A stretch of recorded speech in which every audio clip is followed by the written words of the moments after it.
As you know by now, President Biden today announced some $10,000 in federal student debt relief for most borrowers, $20,000 for some. It's a move that some people are celebrating, others are criticizing. So let's talk about it with my guests tonight, both returning to the show. On the left side of your screen, President of the Ward 8 Democrats and a political commentator, Prestwood, and on the right, policy correspondent for the Foundation for Economic Education, Brad Polumbo. Brad, I almost put two F's in that one. I'm sorry for that. Gentlemen, good to see you both. I know you both had some thoughts on this one.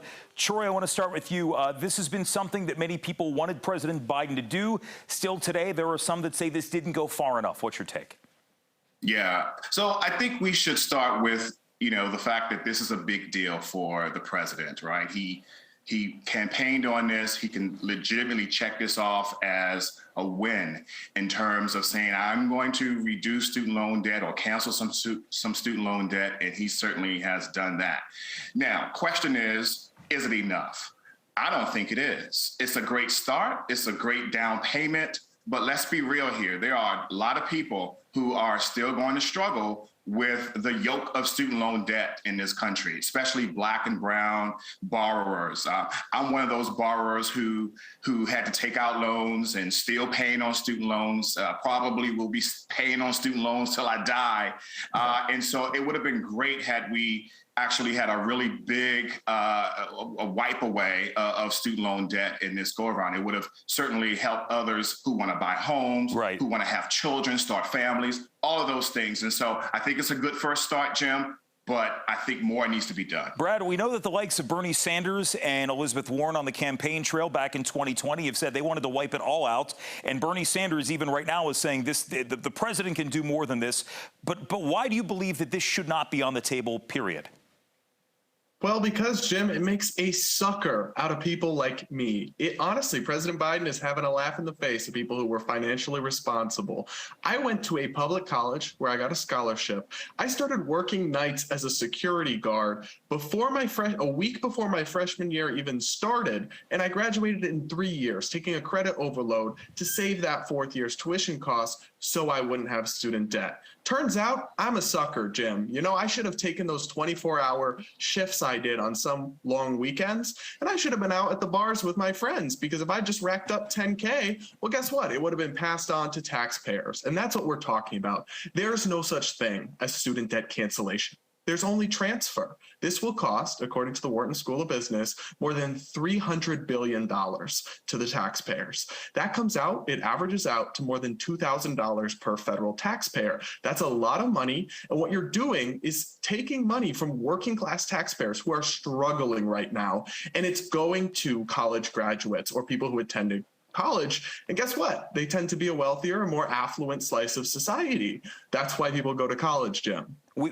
Troy, I know that when this started reaching the headlines last night, and again, there were many people who said still, when you look at what African Americans foot when it comes to their financial standing and what they have to deal with, this is still a drop. This is a drop in the bucket. So how do you look at this? How do you make the idea of higher education more equitable and more affordable, if not by doing this, then moving forward from here? Well, let me just say to Brad, listen, Brad, you should have hung out a little bit more at the bars, man. And listen, I wouldn't have fought at you for that. But let me just say this, though. I think that it is a drop in the bucket. We need to do more. I think, Brad, we should look at this as an opportunity to inject a bit of equity and fairness in the student loan process. The fact of the matter is that, folks like myself, man, we didn't come from really, backgrounds of where our parents went to school and could then help us out. I'm a first-time college graduate, right? And so for me, I look at this as an opportunity to help us, give us a little bit of relief, but also the next generation of students who are coming after me as well.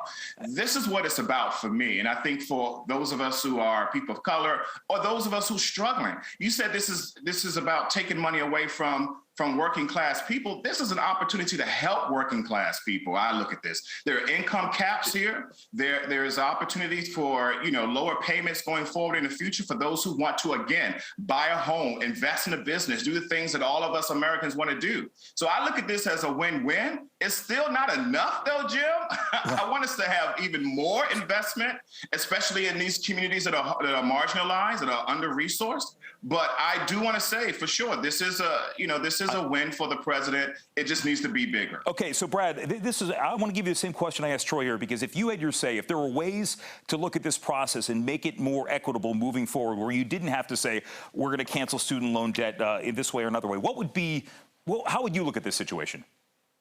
Well, I actually absolutely agree with the goal, making college more affordable for everybody, including first-generation students and people of color. But this is just putting a Band-Aid on a bullet hole. You know, according to the Nonpartisan Committee for a Responsible Federal Budget, just 4 years after canceling 10K, like Biden's planning to do, we'll be back at the same amount of student debt that we currently have, $1.6 trillion. This doesn't solve the underlying issues, which is that the price of college tuition has soared, even once you account for inflation. It's more than doubled since 1981. Why is that? Well, unfortunately, federal loan subsidies have massively inflated the cost of college. Government meddling has messed up this market. And then campus bureaucracies have become so bloated and wasteful. And, you know, there's other things, too, that we could talk about. Lots of ways to address the root of this problem.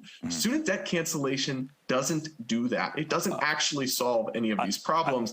It just papers over the cracks. I want to say, too, that I think one of the problems here is that states for a number of years have seemed to pull their funding from a lot of public institutions. You know, Brad, just like you, I went to a state institution where it was, you know, $3,200 a semester my first year there, and I believe now it's like at $7,000. Gentlemen, I'm just about out of time. I want to just ask you the same question. I need a quick answer from both of you. Troy, people are looking at this and saying this is just an election year ploy by the Democrats to curry favor with young voters. Is that true?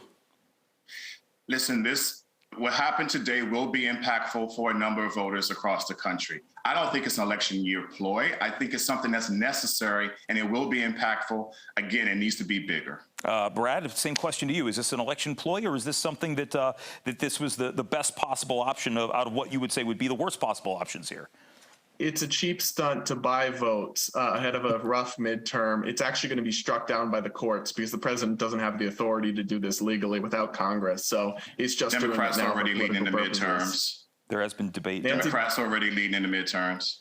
Gentlemen, We'll see how that one pans out. Well, we will. True. Gentlemen, I've had drinks with both of you. You're both delightful men. I appreciate you both joining me tonight. Good to see you both. Brad Polumbo, Troy Prestwood. Guys, see you soon, and hopefully in person again soon. Thanks, Jim. And the Final Five is back right after this.